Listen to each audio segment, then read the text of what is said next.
No se la pudieron hacer porque no había anestesista.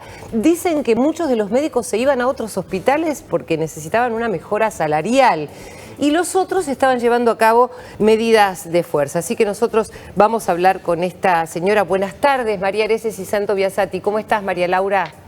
Hola, ¿qué tal? Buenas tardes, ¿cómo están? Bien, ¿cómo está tu papá ante todo? La verdad que mal. Le pudieron hacer finalmente hoy la traqueotomía que tenía programada para el lunes, pero lo que venimos pasando desde hace un mes y una semana es terrible. El Hospital Fernández, bueno, uno piensa en prestigio y en buena atención. La realidad es que desde el 28/9 que mi papá entró en emergentología, con un derrame pericárdico importante, con una insuficiencia renal grave. En principio lo fueron tratando medianamente bien en emergentología, pero después lo trasladaron a internación clínica y se fueron demorando los estudios, las interconsultas con los médicos. La realidad es que recién el 12 de octubre, desde el 28/9 que mi papá entró, recién el 12 de octubre lo pudo ver un cardiólogo. Nos decían, bueno, sí, ya van a ir, están desbordados, no dan abasto. Y recién el 12 de octubre lo pasaron a unidad coronaria, porque el cuadro de su derrame pericárdico había empeorado. Si bien lo venían dializando por todo el tema renal, nunca se le dio atención a este tema. Entró a unidad coronaria, sí. ¿Y esto se debe a qué? ¿A que faltan médicos, concretamente? En realidad nosotros no sabemos, estimamos que sí, digamos. Nosotros cuando siempre reclamábamos, pedíamos que nos decían, bueno, sí, van a ir, o sea, siempre se iba dilatando como por falta de médicos, falta de personal. De hecho, nosotros lo veíamos los fines de semana. El fin de semana ese extra largo, el hospital era una desolación. Cada vez que nosotros íbamos a pedir un parte o que nos digan cómo estaba mi papá, nos decían, no, fin de semana, no hay médicos, los médicos que hay están de guardia, así que como más o menos no esperen un parte.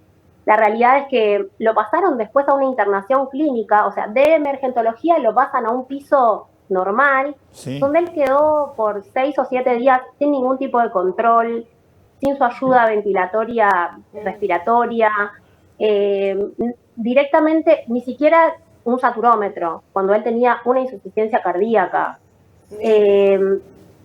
Nos cansamos de ir íbamos nosotros a los pisos de cardiología a pedir que por favor vayan, que tenían que verlo y demás. La verdad que no sabemos si es por falta, estimamos que es por falta de personal. De hecho, ahora nosotros nos estamos enterando el lunes de que probablemente cierren unidad coronaria. La unidad coronaria del Hospital Fernández va a cerrar por falta de médicos. Lo que nos explican es que de 9 médicos que son normalmente quedaron 2 y los residentes están de paro. Entonces van a empezar a trasladar a estos pacientes que están internados en unidad coronaria, los están trasladando a otros hospitales. Eso te iba a preguntar, ¿cómo es la situación de los otros pacientes? Porque imaginamos que como tu papá debe haber un montón. En realidad hay 2 o 3, incluido mi papá, que están muy graves, porque el tema también es que en el medio, que todo esto se fue dilatando, que faltó. Por un lado, nosotros creemos que hubo negligencia porque pasaron un montón de cosas en las cuales nosotros íbamos pidiendo que por ejemplo, mi papá empezó con tos, estando en unidad coronaria, con tos, con flema, con intercurrencia respiratoria, y nos decían, es una tos banal, no pasa nada. Terminó siendo una neumonía intrahospitalaria. Claro. Y mi papá terminó entubado y sedado, y al día de hoy está, hace 10 días, sin poder, o sea, está inconsciente. Estamos pidiendo una interconsulta con un neurólogo que todavía no nos pudieron dar, por esto que nos dicen, bueno, sí, hay pocos médicos, hay pocos profesionales para hacer interconsultas. La intervención que le tuvieron que hacer para drenarle el derrame pericárdico, tardaron una semana en conseguir un cirujano cardiovascular y no había quirófano. Entonces esto se fue empeorando y mi papá en el medio se agarró una neumonía intrahospitalaria y terminó entubado. O sea, entró mal y está muchísimo peor que como entró por todo el tiempo que se fue perdiendo en el medio. Y la verdad que entendemos que hay pocos médicos, entendemos que los residentes cubren los lugares de los médicos que faltan y que estos residentes, al estar de paro, directamente es una desolación el hospital. Sí. Hoy por hoy el Hospital Fernández no tiene casi médicos, la unidad coronaria está a punto de cerrar. Recién veía esos carteles de en plena pandemia, a las 8 de la noche salíamos a aplaudir a los médicos y a realzar el trabajo que estaban llevando a cabo, que seguramente son los mismos médicos que intentan esforzarse, pero están buscando las mejores opciones para sobrevivir. María Laura, muchas gracias, su testimonio es muy valioso. Gracias a ustedes. Y esta es la realidad, de esto es lo que pasa, y eso tiene que ver con las autoridades. Lo que nosotros queremos es más que nada que alguien intervenga, sea el Ministerio de Salud de Ciudad, el Ministerio de Salud de la Nación, que nos den respuestas. Todo nuestro país, María. Usted, lo importante de este testimonio es que hay que tomar conciencia de lo que pasa con la salud pública en la Argentina y terminar de verso.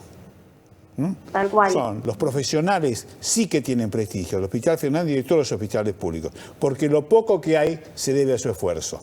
Pero no puede ser que se quiebren los diálogos que tienen que tener en todo el país. Esto, cuando hablan de esencial, hablan de la salud como un discursito que parece un título. Y esto es el drama que viven muchas familias, que ven cómo sus familiares corren peligro, su vida, por cosas esenciales, por lo que no hay. Y entre otras cosas, es porque no hay cuidado de los excelentes profesionales médicos que tiene nuestro país.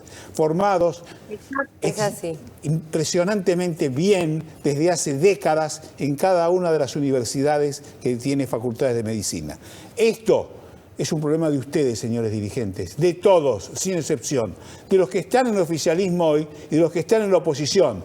De esto nos tienen que hablar. Ahora, si lo que tienen que hablar es quién los tiene que votar para ganarse un puestito y un asiento para el gobierno que viene, por el actual, pierden el tiempo. Por eso, cada día hay más argentinos que le tienen menos confianza. Por estas cosas, por esto que acaban de escuchar. Gracias, señora. Te mandamos un beso, María Laura, y lo único que deseamos es que tu papá se recupere pronto. Gracias, abrazo. Muchas gracias, muchas gracias. Buenas tardes. Buenas tardes.